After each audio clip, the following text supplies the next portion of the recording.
Déclaration des députés nationaux, membres de l'Union sacrée de la nation, ici, représentés par les bureaux des groupes parlementaires.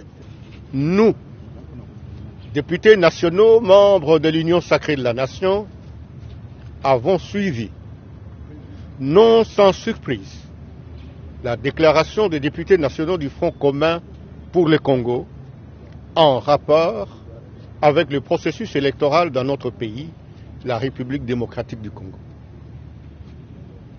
Dans sa déclaration, le FCC refuse de participer au débat et à l'adoption de la loi électorale et exige un dialogue en dehors du Parlement, lequel dialogue ne vise que la non-tenue des élections dans le délai constitutionnel et le partage du pouvoir sans le concours du peuple. À ce sujet, nous tenons à apporter à l'opinion tant nationale qu'internationale les précisions suivantes. 1. L'union sacrée de la nation s'inscrit dans le schéma constitutionnel et ne peut compromettre les valeurs démocratiques pour lesquelles elle s'est battue et séparée du FCC et auxquelles elle demeure fermement attachée.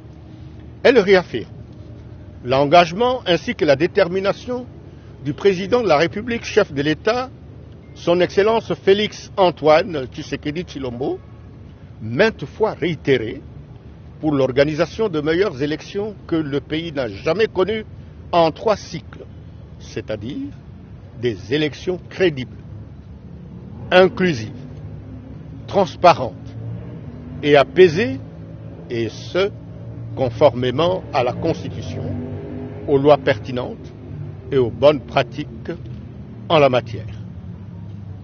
2.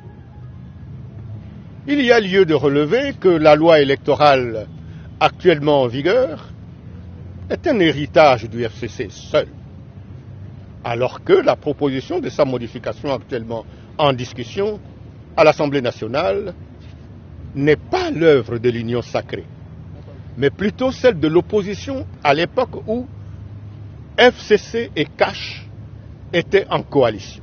En effet, l'attitude actuelle du FCC est malhonnête et vise à tromper l'opinion sur les motivations cachées. 3. Le bureau de l'Assemblée nationale a porté au calendrier de la session de mars 2022 la discussion relative à la proposition de la loi électorale, lequel calendrier a été adopté par la conférence des présidents, dont ceux du FCC, et adopté par la plénière. En outre, l'honorable président de l'Assemblée nationale a indiqué lors de la plénière du jeudi 14 avril courant, consacrée à la présentation de la proposition de modification de la loi électorale, qu'il suspendait le débat pour un délai d'1 semaine.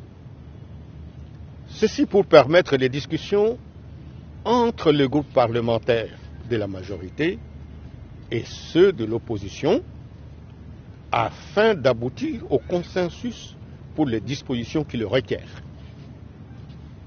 L'honorable président de l'Assemblée nationale a, en outre, ouvert la porte aux contributions de toutes les forces vives de la République en demandant à ceux qui veulent le déposer au secrétariat de son cabinet de déposer ainsi donc leurs documents. Ceci étant, il est hors de question que la loi électorale soit discutée en dehors du Parlement. Eu égard à ce qui précède, nous prenons le peuple à témoin sur l'attitude antidémocratique du FCC qui, à proprement parler, tend à bloquer le processus électoral et à pérenniser la culture du glissement et des dialogues de partage du pouvoir. En effet, appelons le FCC au respect des principes démocratiques et nous lui rappelons sa responsabilité historique sur les dérives auxquelles peut conduire sa stratégie de blocage des institutions.